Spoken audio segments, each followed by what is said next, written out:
कहावत है कि बुरे वक्त में भी जो आपसे जुदा न हो, गौर से देख कहीं वो खुदा न हो।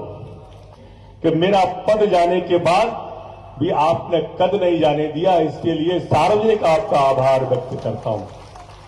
1947 में देश के देवी देवताओं के लिए 1000 साल की गुलामी पृथ्वीराज सिंह चौहान के जमाने से लगभग 1000 साल की गुलामी के बाद इस देश ने सुख का सूर्य देखा।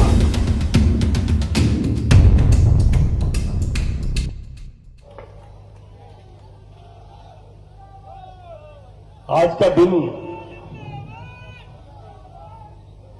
दतिया के लिए और देश के लिए बड़ा महत्व का दिन है।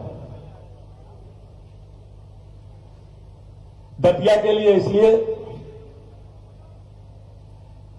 कि शराबबंदी की जो शुरुआत हुई उसमें मुख्यमंत्री जी ने एक ऐतिहासिक कदम की शुरुआत अपने दतिया से की है। माई को माथा टेक के की है, शराबबंदी की ये शुरुआत की है। और दो अंतर आप देखो जरा, एक अपने मोहन यादव जी माननीय मुख्यमंत्री जी है, एक कमलनाथ जी थे। वो कमलनाथ जी थे जो होलोग्राम की शराब और दूसरी शराबों के नाम पर मध्य प्रदेश के घरों में होम डिलीवरी शराब की करने की बात करते थे। एक वो कांग्रेस का सोच था और एक ये आपके सामने बैठे मोहन यादव जी हैं जिनका सोच है कि धार्मिक नगरियों के अंदर शराब नहीं होनी चाहिए। और शुरुआत उनने जितने निर्णय हुए मोहन जी के, आप देखो उन सब निर्णयों को ध्यान से, उनके अंदर हर चीज सर्वांगीणता छुपी हुई है। और वो निर्णय बताते हैं कि मुख्यमंत्री हर फन मौला है। उनका सफर भी राजनीति का ऐसा ही रहा है, सात्विक रहा है। कहावत है, न किसी को गिराया न खुद को उछाला, कटा जिंदगी का सफर धीरे धीरे। और जहां लोग पहुंचे छलांगे लगाकर, वहां आप भी पहुंचे मगर धीरे धीरे। ये मुख्यमंत्री जी आपका आभार। कल ही सभा का हमको जानकारी मिली, आपकी यात्रा की हमें कल ही जानकारी मिली और आज सब पूरी दतिया आपके आभार के लिए सड़कों पे उमड़ के आ गई थी। आपने खुद ने देखा। मैं मानता हूं आपको विलंब हो रहा है, आप 2 घंटे विलंब से चल रहे हैं, कुछ हमारे कार्यकर्ताओं ने भी विलंब कर दिया, लेकिन आपने निर्णय ऐसा लिया और आपके कार्य ऐसे हैं। आभार अकेली शराबबंदी का भी नहीं, मेरा निजी भी है मुख्यमंत्री जी। सार्वजनिक रूप से 2-3 बातें कहने में मैं संकोच नहीं करता। एक तो ये कि आप जैसा मुख्यमंत्री जो खुद मोबाइल उठा ले और मोबाइल उठा नहीं पाए तो फिर कॉल बैक आ जाए। तालियां बनती है यार इस बात पे जोरदार। मुख्यमंत्री बिरले होते हैं इस तरह के मुख्यमंत्री देश में, बहुत मुख्यमंत्री। और दूसरा इस बात के लिए भी मुख्यमंत्री जी कि मेरा पद जाने के बाद भी आपने कद नहीं जाने दिया, इसके लिए सार्वजनिक आपका आभार व्यक्त करता हूं। कहावत है कि बुरे वक्त में भी जो आपसे जुदा न हो, गौर से देख कहीं वो खुदा न हो। ये कहावतें हैं माननीय मुख्यमंत्री जी, और यही कारण है कि आपका सुशील स्वभाव, हरफन मौला नेतृत्व, और उसका परिणाम यह आया कि 29 में से 29 लोकसभा सीट आपने मध्य प्रदेश के अंदर जीत के दी। एक इतिहास कायम किया। आजादी के बाद कांग्रेस को शून्य पे ला दिया।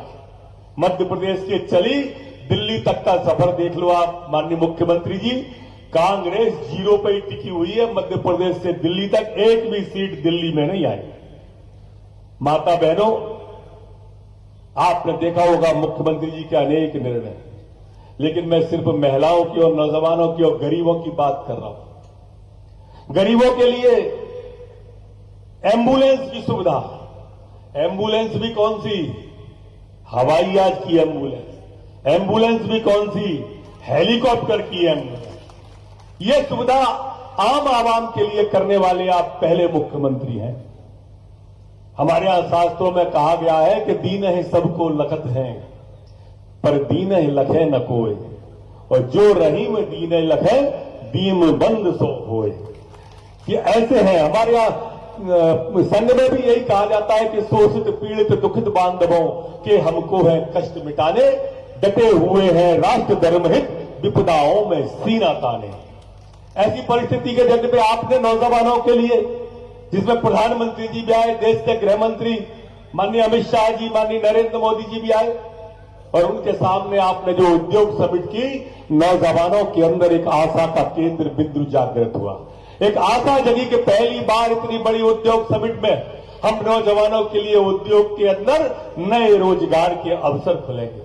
मैंने दूसरा एक कहा था, आज का दिन महत्वपूर्ण इसलिए भी है देश के लिए, क्योंकि आज वक्फ बोर्ड का माननीय मुख्यमंत्री जी लोकसभा और राज्यसभा से विधेयक पास हो गया। ये उन लोगों के लिए भी है जो लोग हमारे मुसलमान भाइयों को गुमराह करते थे और कहते थे कि सीएए आ जाएगा तो मुसलमानों की नागरिकता चली जाएगी। उनको आसाम में बैरक बना दिए, कोई कहता था कि पाकिस्तान भेज दिए जाएंगे, और आपने देखा सीएए आए सालों में हो गए, कोई मुस्लिम भाई को दिक्कत नहीं आई। ये भ्रम पैदा करने वाले सिर्फ तुष्टीकरण की राजनीति करने वाले लोग हैं। इसी तरह से ये वक्फ बोर्ड पर पूरे देश के अंदर भ्रम फैलाने की कोशिश की गई। ईद की नमाज पर काली पट्टियां बांधी गई, पर देश के मुसलमानों ने यह बता दिया कि पूरा देश का नागरिक और मुसलमान भारतीय जनता पार्टी के मोदी जी के इस विधेयक के साथ में है, और पूरे देश के अंदर शांति के साथ में पूरा वातावरण बना हुआ है। आभार मुख्यमंत्री जी आपका इसलिए भी कि सीएए से लेके वक्फ बोर्ड तक कहीं या मध्य प्रदेश में भी कोई पत्ता नहीं हिला। मैं उस समय साक्षी हूं, उस वक्त आपके पास था जब आप सीएस को और डीजी को फोन लगा रहे थे। मैं आपके पास ही बैठा था।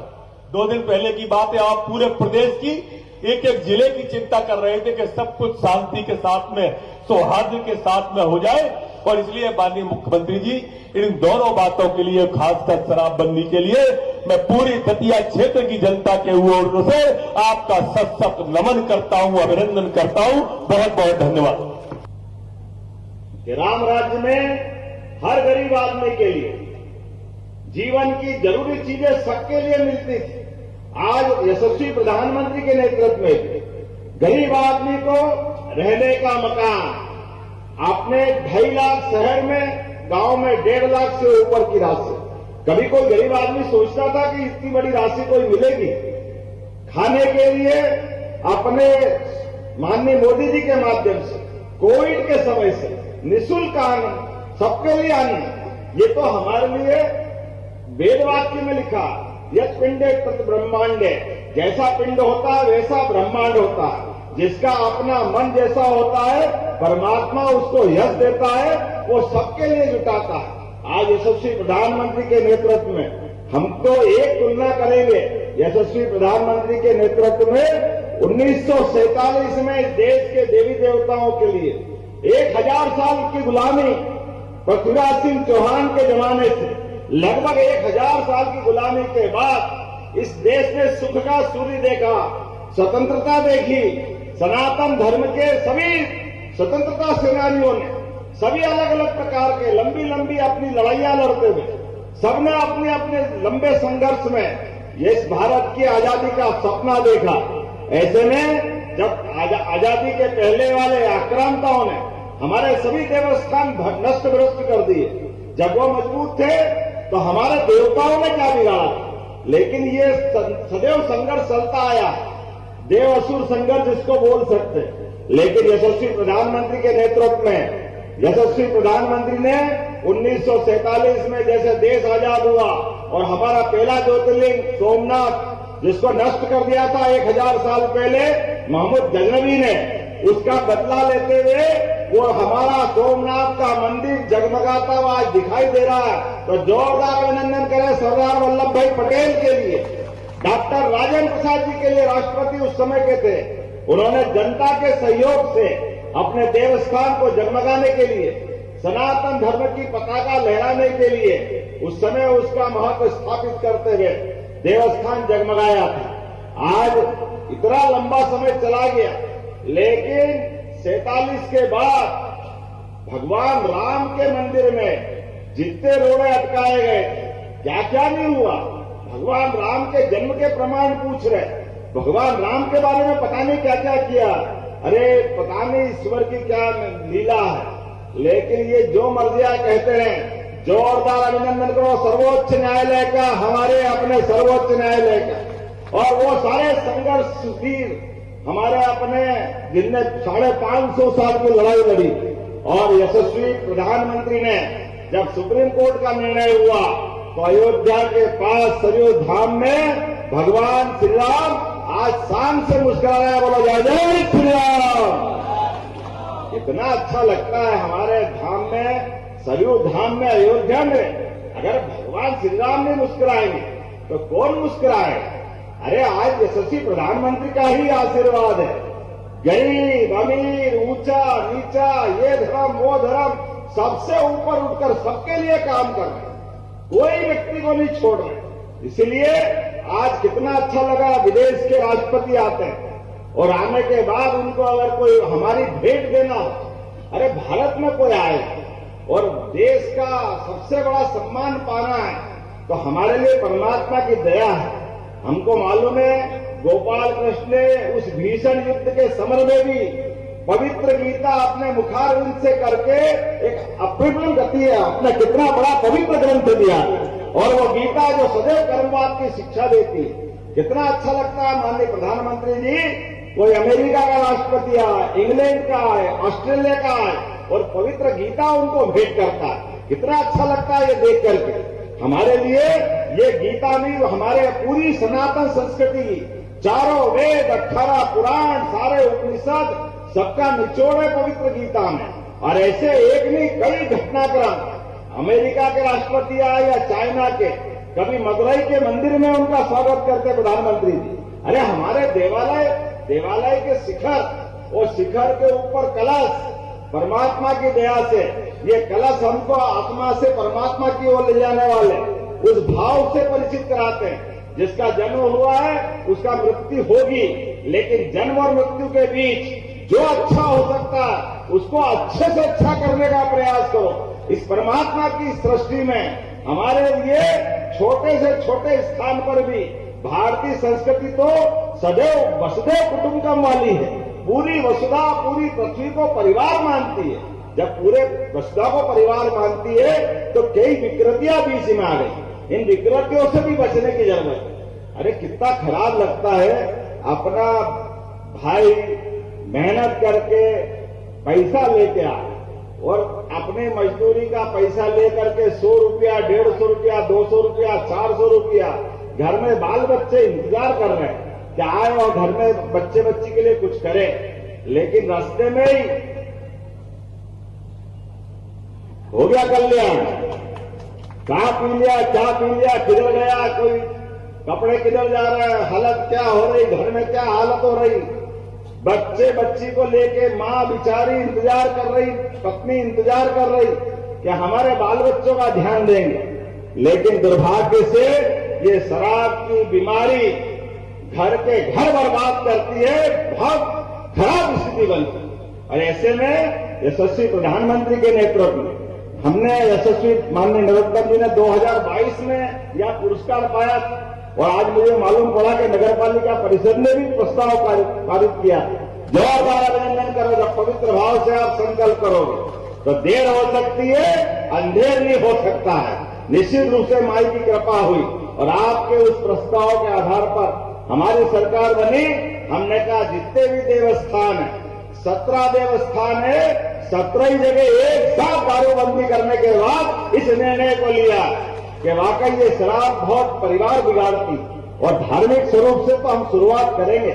धार्मिक शहरों में आकर के अगर पवित्र माहौल मिलता है, इससे अच्छी क्या बात हो। लेकिन इसके अलावा भी हमने निर्णय किए। हमको मालूम है हमारे प्रदेश की कृषि आधारित अर्थव्यवस्था, तो कृषि के लिए हमने कहा कि हमने सरकार बनाने के पहले माननीय नरोत्तम मिश्रा जी भी उसमें थे, जब कहा था कि 2700 रुपए क्विंटल हम गेहूं देंगे, वो 5 साल की बात थी। लेकिन मुझे इस बात का आनंद है, माई की कृपा से 1.25 साल में ही हमने 2600 रुपए क्विंटल गेहूं खरीदना चालू कर दिए अपने अनाज की मंडी। हमारे विरोधियों को बताकर के कहा कि जो भाजपा कहती है वो करके दिखाती है। हमारे पास कोई डबल रोल नहीं, एक ही बात जनता के हित के लिए संकल्प लिया और अब हम और आगे बढ़ रहे हैं। हमारा प्रयास है कि ये जो अपनी बुराई है इसकी दुकान बंद हो और ये प्रदेश भर में फसल से तो आमदनी बढ़ेगी ही सही, आपका दतिया भी उसमें आता है। यशस्वी प्रधानमंत्री के माध्यम से केन बेतवा नदी जोड़ो अभियान, पार्वती काली सिंह चंबल योजना और अब तीसरी योजना बुरहानपुर तरफ होने वाली है। 1,75,000 करोड़ की ये पूरा बुंदेलखंड का इलाका बदलेगा। आप सबसे निवेदन है, अपनी जमीन मत बेचना, आपकी जमीन के माध्यम से आपके परिवार की जिंदगी आगे बढ़ने वाली है। सारे लोगों से निवेदन करूंगा, अनावश्यक खर्चों से थोड़ा हाथ जोड़ना, बच्चे बच्ची को पढ़ाने में वो सही खर्च लगा देना। जो पैसा बचे अपने बच्चे बच्ची को पढ़ाओ लिखाओ आगे बढ़ाओ, लेकिन ये जबरदस्ती के माफ करना, ये जो शादी का दिखावा या मृत्यु भोज का दिखावा करने की जरूरत नहीं है। परमात्मा ने हमको मौका दिया है भविष्य की पीढ़ी के लिए, तो जो अच्छा हो सकता है वो सब करेंगे। लेकिन आने वाले समय में हमने एक अभियान और लगाया। हमने अपने प्रदेश के अंदर सभी देवस्थानों पे जहां जहां भगवान राम की लीलाएं हुई उन सारे स्थानों को भी श्री राम वनगमन पथ के माध्यम से चित्रकूट से लगा करके वो सारे देवस्थान अच्छे कर रहे हैं। साथ ही साथ भगवान गोपाल कृष्ण की भी ज्यादा लीला हुई। प्रत्येक स्थान को भी हम तीर्थ स्थान बनाने जा रहे हैं, उसका पैसा भी हमारे बजट में रखा है। बोले गोपाल कृष्ण भगवान की। इसके साथ साथ जहां माई की कृपा, जो देवी लोग ऐसे प्रत्येक देवी लोग के लिए भी चिंता कर रहे हैं। यहाँ के लिए मुझे मालूम पड़ा है कि आपने अच्छा प्लान बनवाया, लेकिन सरकार के स्तर पे भी कोई भी कोड़ कसर बाकी नहीं रखी जाएगी। जो आप चाहोगे मां के लिए वो सब करने के लिए तैयार है।